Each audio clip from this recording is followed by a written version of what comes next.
Tokyo 2020 was the Olympics that left sports fans everywhere wondering, should this really be happening? Is it okay to enjoy this?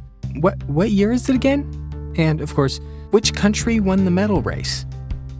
There are a lot of ways to answer that question. If you look at the most common way, total medals won, then the US finishes in the lead, followed by other usual suspects like China and Russia. Sorry, not Russia, the Russian Olympic Committee. Great Britain comes in fourth, followed by the host nation Japan, which had its biggest medal haul ever. The Netherlands is the smallest nation in the top 10. If you look at total gold medals won, then Japan leaps all the way to third. The US still leads with 39, though that's actually a little disappointing compared to the last few Olympics. But neither the total medal count nor the gold medal count really capture the full picture. So here is a ranking based on a medal point system that awards 4 points for a gold, 2 for a silver, and 1 for a bronze. There are no very dramatic shifts here, but I think this score does a decent job at balancing gold medals with total medals. None of the rankings so far have accounted for population, which is a quite important factor in how many medals a nation wins. So here is the medals per capita ranking. In this case, I'm taking a nation's total number of medals and dividing it by millions in population. All of a sudden, things look very different. San Marino won its first Olympics medals ever in Tokyo, grabbing a silver and 2 bronzes, and with a total population of just over 33,000, it is now the smallest country to ever win an Olympic medal. Here, it scores literally off the chart. Bermuda is second, winning a gold and a bronze from a population of 64,000. Grenada is third, 1 medal, 112,000 people, followed by the Bahamas, 2 medals, 390,000, New Zealand, and Jamaica. The Netherlands is the only nation to be in the top 10 in both the simple medal tally and the medals per capita table. But there is a problem with the medals per capita table. As you can see, it heavily favors small countries. This led me to invent the Impressiveness-O-Meter, a system I have talked about a lot on this channel. Like the per capita method, it takes population into account, but instead of doing simple division, it calculates probabilities, which, in theory, should give nations of all sizes a fair shot. The more mathematically unlikely a nation's medal performance, the higher their score. By this standard, Great Britain noses out Australia to win the Impressiveness-O-Meter rankings for the 3rd Summer Olympics in a row. Australia, also a consistently high performer here, takes second, followed by, who else? The Netherlands. Hungary and Cuba are 2 nations we don't see much on other lists, but they do well by this measure as well. Another way to measure the results is to compare each nation's performance to what they've done in the past. In this case, their average medal total of the last 5 Olympics. San Marino, Turkmenistan, and Burkina Faso all won their first Olympic medals ever at this Olympics, yielding an infinite score compared to their past average, which of course was 0. And because this average only takes the last 5 Summer Games into account, Bermuda, Ghana, and Namibia also get infinite scores, since they haven't won any medals in that time span. The Philippines, Uganda, Ecuador, and Hong Kong also all dramatically outperformed their past averages. Skipping down to some of the larger nations, Japan wasn't far off from doubling its average medal haul.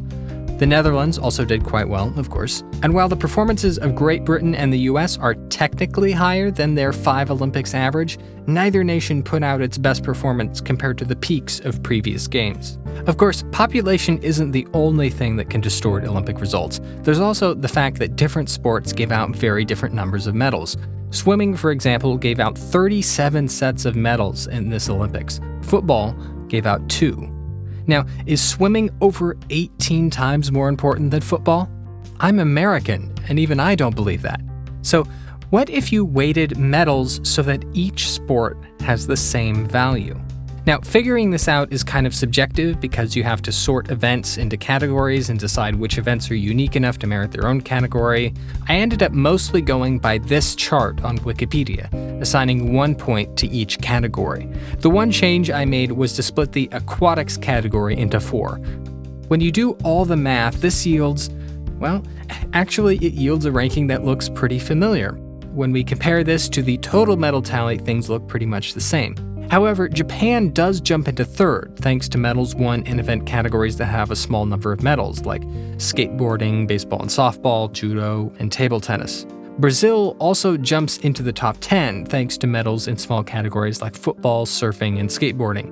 Similar with New Zealand, who did very well in rowing and, shockingly, rugby, as well as Spain, who by this method earned most of its points in sport climbing, football, and water polo. Another slightly simpler way to rebalance sports is to do a simple medal tally, but let team events count more, according to the number of athletes who compete on a team. So, for instance, a synchronized diving medal now counts double because there are 2 divers, and a football gold now counts 11 times as much because there are 11 players on a field at once. Again, this doesn't change things too dramatically, though Canada does get a big boost off a softball medal and a women's football gold. Now let's take this number and divide it not by a nation's population, but by the number of athletes it's sent to the games. Here, small countries like Bermuda, San Marino, and Fiji again jump to the top. China actually does pretty well here, unlike in methods that account for population. Kosovo also pops into the top 10. Money is, of course, important in developing a great Olympic team, so here's a chart that compares Olympics performance with national wealth. The vertical scale is total medals won, and the horizontal scale is GDP, so nations to the upper left are getting more bang for their buck. Or euro. Or ruble, as it turns out, since Russia looks pretty good here. If we zoom into the mess down here, we can see that Australia and the Netherlands also stand out. A slightly different way of measuring the same thing is to compare medals per capita with GDP per capita. San Marino stands out on the medals per capita scale, of course, but if we zoom in a little bit, we can see nations like Jamaica, Fiji, Kosovo, Cuba, and Georgia emerge looking pretty good. Finally, we'll do a couple of really wacky graphs. In theory, a nation in a warmer climate might have an advantage in the Summer Olympics, so here is impressiveness compared to temperature. Here, Russia and Canada stand out as cold nations that do pretty well during the Summer Olympics, though I suspect that the coldest parts of both countries are pretty empty. What about distance from the equator? When compared with impressiveness, Great Britain, the Netherlands, and Russia all stand out here once again, as well as a pile of Nordic countries. So, that's 13 answers to the question of who won Tokyo. Putting together all these different rankings is a lot of fun, but the more I do it, the less important the actual numbers feel. I think the best thing these rankings do is celebrate Olympic nations that usually go overlooked when we use the most traditional ways of measuring Olympic success. Of course, we should spend more time celebrating the athletes than the flags they wear, but I think there's still a place in the Olympics for a healthy kind of national pride. We just need to make sure that we spread that Olympic glory around to every nation that deserves it.